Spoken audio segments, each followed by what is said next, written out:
Human trafficking is the trade of humans for the purpose of forced labor, sexual slavery, or commercial sexual exploitation for the trafficker.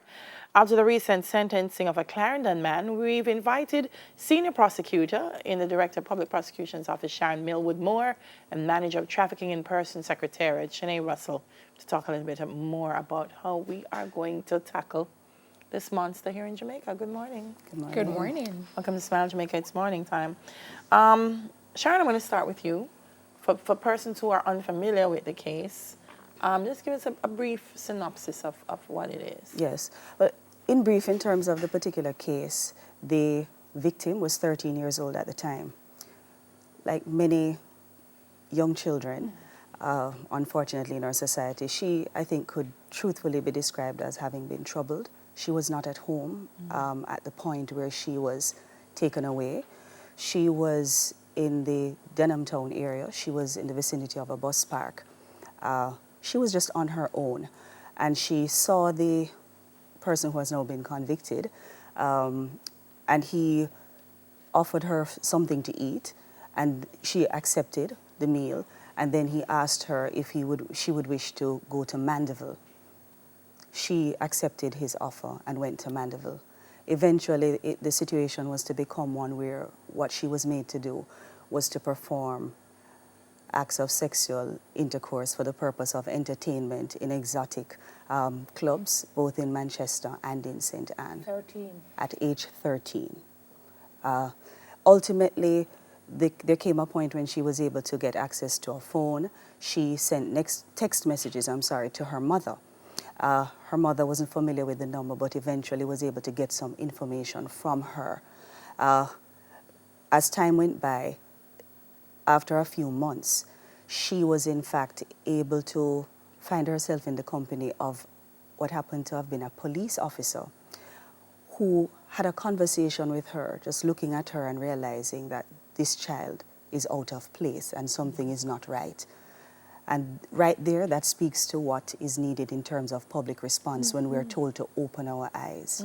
But without digressing, the police officer managed to gain her confidence. She indicated she was not at home. He managed to convince her to give him her mother's phone number. And in time, an arrangement was made as to how it is that she could get the opportunity to be away and escape the situation that she was then in and had been in for some time. Shanae, I'm hearing Sharon use the word escape, and it underscores for me just the reality of the situation. That, Yes. when you hear about trafficking, that these girls are actually being held against their will. Yes, they are.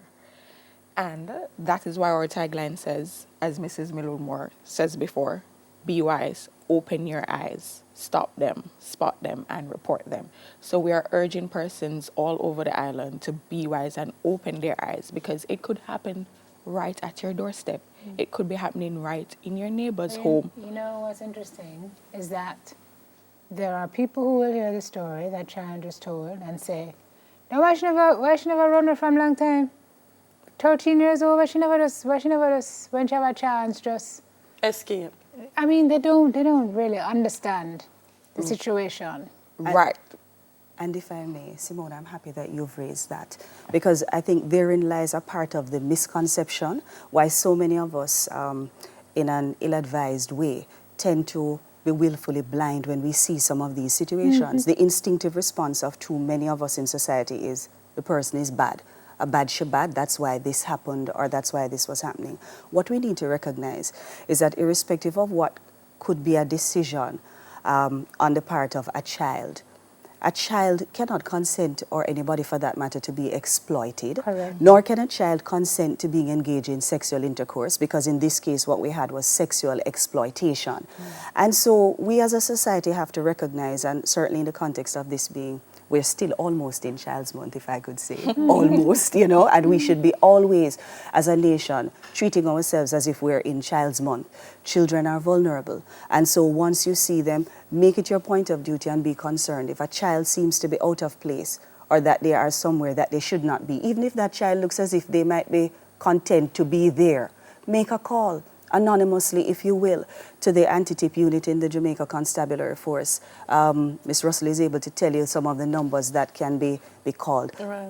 See to it that if there is a problem, there could be parents in a home, guardians who are trying to find this child and don't know where this child Not is. a clue. And it has to, again, be understood. There's a reason why our laws seek to protect children and young people from early sexual experience, because it easily sometimes can ruin the And it possibilities opens for them their to life. exploitation. Yes. Shani, what does this conviction mean for you, and what signal does it send? Right, so this conviction would have been our 6th conviction since the act was passed in 2007, and it would have been our first conviction since we amended the act in 2018 to allow for trafficking matters to be tried by a judge alone. And this is very seminal because previously our cases would have been tried before a jury, but now it's only by a judge. And so we see where we are pushing the anti-trafficking in persons agenda to protect our victims, because this as well speeds up the court process, which we know can take a little time. And so we are sending the message out there that we are going after traffickers, persons who abuse our children willingly. What did he get? Unwillingly. 5 years for trafficking and 3 years for having sexual intercourse with a And that's person. concurrent? Yes. So he will serve. 5 years. I don't think that's enough, but that's another story for. I'm just sorry that Another all time. the men who went to that place I'm just saying, and Delia. participated were not all arrested. So what happened to the establishment? The establishment just gets to stay open? Investigations are ongoing, and I will Okay. leave it that way, because Okay. the tip unit, the anti-tip unit in the JCF, headed by DSP Carl Berry, you can understand, is quite proactive, and they have other investigations That that they are are ongoing. carrying out. But you see, under the trafficking legislation, we have to understand that facilitating human trafficking is also an offense. Correct. So the persons who, as you say, operate these establishments, you may be driving a motor vehicle, whether it is as a taxi or it's your own, because your employment is merely as a driver, but you know that something is wrong in terms of what your organization is doing or what you are helping to make happen. Yes. Make a call and get out of that, because you are just as Yeah, culpable as but- everyone else. Facilitating human You trafficking. know what is frightening about this? Dana and I talk about this all the time. When we hear trafficking, we think of something where the child is Transnational. taken outside of The country.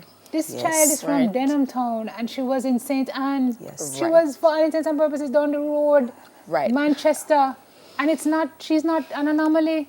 Correct. So there are more children in this situation, and all people have to do is say, but that little girl, what she doing in here? I make a call. Simone, only last year in 2018, there was another matter where a young lady was convicted in St. Catherine for human trafficking.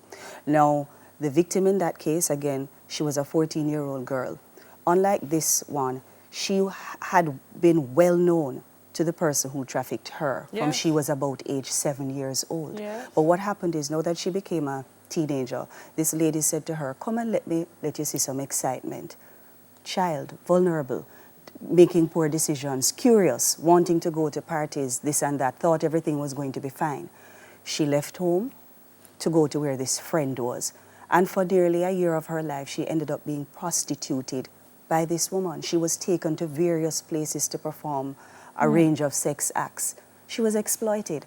So again, I wish to help us to disabuse our minds. Sometimes the persons who could be involved are even persons we know. A lot of times. A lot of times. A football coach a few months ago, and I'm highlighting these because these are all children. In the case of the football coach, these were boys. Boys now, who I think his scheme was quite elaborate, because he managed to let these boys get consent forms to take part in a football club. And what he in fact did, after parents signed and assumed that it was coming from their school because it was on a particular letterhead, they made assumptions. They just dropped off their boys to this individual at a bus park, not even at the school. That's a bus. And for more than 2 weekends, these boys were taken to different parts of the island. He was convicted for forced begging, and they were out in the streets begging. They were made to sleep on a piece of sponge under a step, unsanitary conditions, and nothing that their parents were aware of. All I'm saying in relation to that case is that we as prosecutors and persons in the system, we're thankful that the case was stopped when it was only forced begging, because those boys we recognize were vulnerable.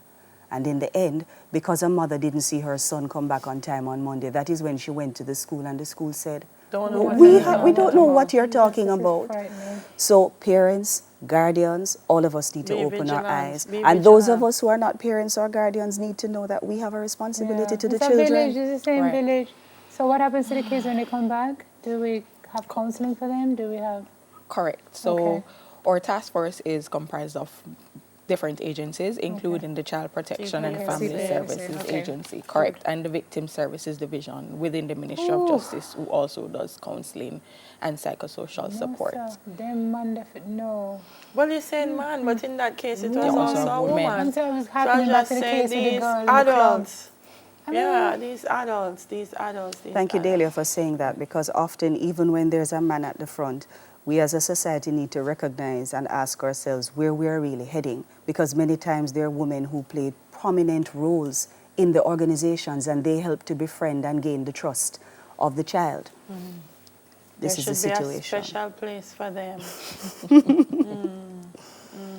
Emoji, Harry. Frightening. So you know, we're going, but I want to say that, you know, sometimes we see the alerts come out, and when it's younger children, we feel a bit more empathy. But once it's a 14, 15, 16-year-old girl, Unguarded man, we yeah. say, it doesn't matter where they are still children, and they are missing, and we need for help to find them and protect them, yeah. because they're young girls, and they're impressionable. Yeah, And they're vulnerable. yeah. And Jamaica should be a place that is seen as a country that protects Takes care its of the children. And we need to Absolutely. be that country Yeah. as well. Yeah. We need to be seen that way, and got we need some to work- do we got that. some work Yeah, to do just there. work And to we them. can also call 811 or 119, or we can also call 1-888-PROTECT, and that's 776-8328. All right. Thank you, ladies. You're for the welcome. work Thank you you're too. doing. Thank you. Senior Prosecutor in the Office of the Director of Public Prosecutions, Sharon Millwood Moore, and Manager of the Trafficking in Persons Secretariat, Shanae Russell. We're taking a break. When we return, Girl Talk. Enjoy.